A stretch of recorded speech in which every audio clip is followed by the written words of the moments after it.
Donc salut à tous et bienvenue dans cette nouvelle vidéo où je vais vous parler de la famille Rogue. Allez, c'est parti.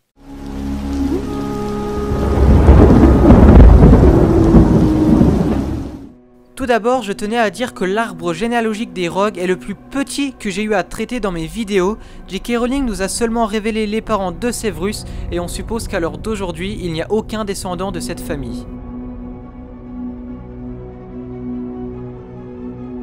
La mère de Severus Rogue se nomme Helen Prince et elle a fait ses études à Poudlard où elle a été capitaine de l'équipe de Bave-Boule, les Bave-Boule étant un vieux jeu sorcier similaire au jeu de billes chez les Moldus. Dans Harry Potter et le prince de sang mêlé, Helen est décrite comme étant maigrichonne, pas très belle avec un long visage au teint pâle barré de gros sourcils. Plus tard, Helen épousera un certain Tobias Rogue, qui lui est un Moldu. Eh oui, donc le nom Rogue est à l'origine un nom Moldu et non un nom sorcier comme on pourrait le croire. Bref, le 9 janvier 1960, ils mettent au monde un certain Severus Rogue qui du coup sera un sang mêlé puisque sa mère est une sorcière et son père un Moldu. A partir de cet événement, de nombreuses disputes éclatent entre Tobias et Helen suite au comportement violent de Tobias. Témoin de ces disputes, le petit Severus deviendra froid, solitaire et désagréable.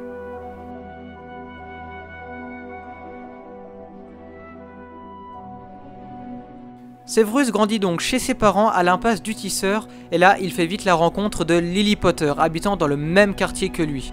Nos deux ptios vont vite devenir amis et Severus semble déjà avoir des sentiments pour Lily. Malheureusement il était assez maladroit, il avait quelques difficultés à se faire des amis, même s'il était important pour lui de se faire une bonne impression, notamment devant Lily. Elle est jalouse, parce qu'elle est une fille ordinaire et toi extraordinaire. C'est méchant Severus.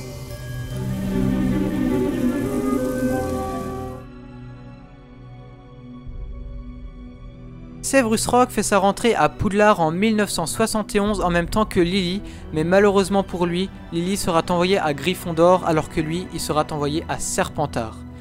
Lily va faire la rencontre des futurs membres des Maraudeurs et elle semble déjà attirée par le talent d'un certain James Potter qui est bon au Quidditch et qui est sûr de lui. Talent que n'a pas Severus. Cela va provoquer une certaine dépression chez lui, car malgré tout le temps qu'il a passé avec Lily pendant son enfance, le cœur de Lily semble se tourner vers son ami de Gryffondor. Tout au long de sa scolarité, Severus sera humilié par James et Sirius, mais Lily trouve que ce n'est pas une bonne chose, c'est l'une des seules qui a pitié de la situation de Severus. En 5e année d'études à Poudlard, après l'examen des buses, nos deux maraudeurs s'amusent à lancer des sorts sur Severus avant que Lily intervienne et elle demanda à James et Sirius d'arrêter. Malheureusement, Severus répliqua qu'il n'avait pas besoin de l'aide d'une sang de bourbe. Cette réplique enterrera définitivement l'amitié entre Severus et Lily. Bien évidemment, nous pourrions nous dire que tout cela n'est qu'une petite partie de sa scolarité et que ce n'est pas représentatif de sa vraie scolarité. Cependant, J.K. Rowling a beaucoup insisté avec cette relation pour nous montrer que cette histoire a plombé l'enfance de Severus et qu'il est resté très solitaire et dépressif. Mais malgré tout cela, Severus est un très bon élève et il excelle en potions, matière qui est enseignée à ce moment-là par Horace Slughorn. Dans son livre de potions de 6e année, il écrivit une foule d'informations sur les meilleurs moyens de préparer les potions et sur la première page de son livre, il écrivit « Ce livre appartient au prince de sang mêlé ». 21 ans plus tard, Harry tombera sur ce livre alors qu'il est en 6e année d'études à Poudlard.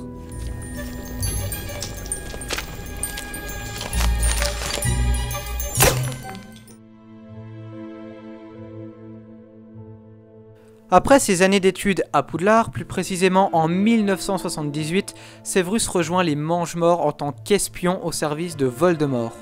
En 1979, soit un an plus tard, Severus prend connaissance de la prophétie concernant Harry et Voldemort. Petit rappel, en gros celui qui aura le pouvoir de vaincre le Seigneur des Ténèbres est un garçon qui va naître à la fin de juillet. Et à ce moment-là, Rogue fit une grave erreur, il est allé répéter cette prophétie au Seigneur des Ténèbres. Mais à cette époque-là, Harry n'était encore pas né, donc il était très loin de s'imaginer qu'il s'agirait du fils de Lily. Le 31 juillet 1980 a lieu la naissance d'Harry Potter et à ce moment-là, Severus est paniqué car il pense que Voldemort va tuer Lily. Du coup, il est retourné voir Voldemort et lui conseilla plutôt de s'orienter vers un autre garçon né à la fin de juillet, soit Neville Londubat. Cependant, Voldemort a déjà fait son choix et ce choix ce sera Harry. Conscient de son erreur et du danger que court Lily, il rejoint Dumbledore sur une colline et lui annonce qu'il a tout raconté de ce qu'il a entendu de la prophétie à Voldemort et il lui demande de mettre les Potter en sécurité.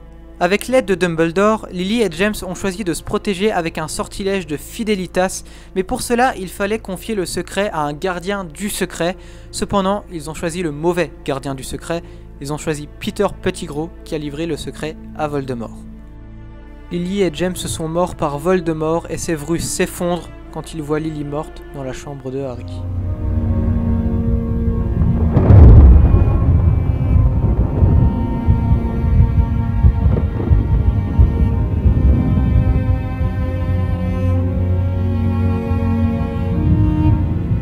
Après cela, il retourne voir Albus et ce dernier, à son plus grand étonnement, se rend compte que Severus ressent de l'affection pour Harry. Albus décida donc d'embaucher Rogue en tant que professeur de potions et par la même occasion, il devra protéger Harry des forces du mal. Pendant les années d'études d'Harry à Poudlard, nous pouvons voir au faciès de Rogue qu'il ne semble recevoir aucune émotion. Il paraît totalement neutre et froid. Il n'hésite pas à humilier Harry car ce dernier le fait fortement penser à son père James et en fait il prend ça pour une vengeance. Cependant, il voit à travers ses yeux que le sang de Lily coule dans ses veines et il se rappelle donc qu'il doit veiller sur lui pour rendre hommage à sa mère et tenir la promesse d'Albus. Malgré une relation très tendue entre Harry et Severus, ce dernier va quand même l'aider et essayer de le protéger, comme quand il lui donne des cours d'occlumencie par exemple. C'est d'ailleurs durant cette scène qu'il transmet à Harry les sentiments qu'il éprouve envers son père, James Potter. Mon père était un homme bien. Votre père était un salaud. En 1996, il fait le serment inviolable. Pour faire simple, il doit protéger et accompagner Drago dans ses quêtes. Drago est devenu à ce moment-là un mange-mort et il doit tuer Dumbledore sous ordre de Voldemort. Rogue a accepté ce serment pour prouver à Voldemort que c'est un vrai mange-mort pour qu'il lui fasse pleinement confiance. Comme lui dit Albus, parole que l'on peut entendre dans les souvenirs de Rogue. C'est vous qui devrez me tuer, Severus. C'est le seul moyen. Entre-temps, Albus dit à Rogue que Harry doit mourir puisque pour tuer Voldemort, tous les Horcruxes de ce dernier doivent être détruits. Et comme Albus vient de découvrir que Harry est lui-même un Horcrux, il pense que Harry doit mourir pour que Voldemort meure. C'est à ce moment-là qu'il prouve son amour envers Lily en lançant son Patronus, le même Patronus que la fille dont il aimait dès son plus jeune âge. Chose dite, chose faite, Rogue tue Dumbledore. Avada Kedavra.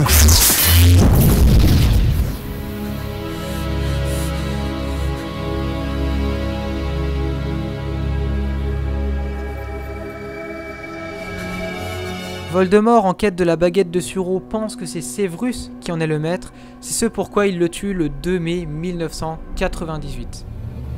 Maître.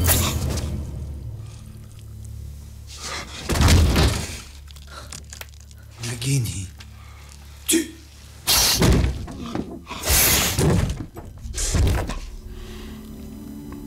Tu as les yeux de ta mère.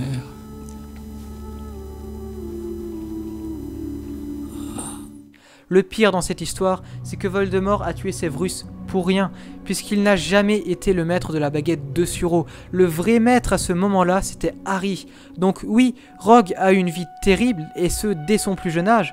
Lorsqu'il habitait avec ses parents, il a eu le cœur brisé, il se faisait harceler, il a fait de terribles erreurs dont il regrette, et il est mort pour rien. Donc voilà, c'est la fin de cette vidéo, j'espère qu'elle t'a plu. Si c'est le cas, lâche un j'aime.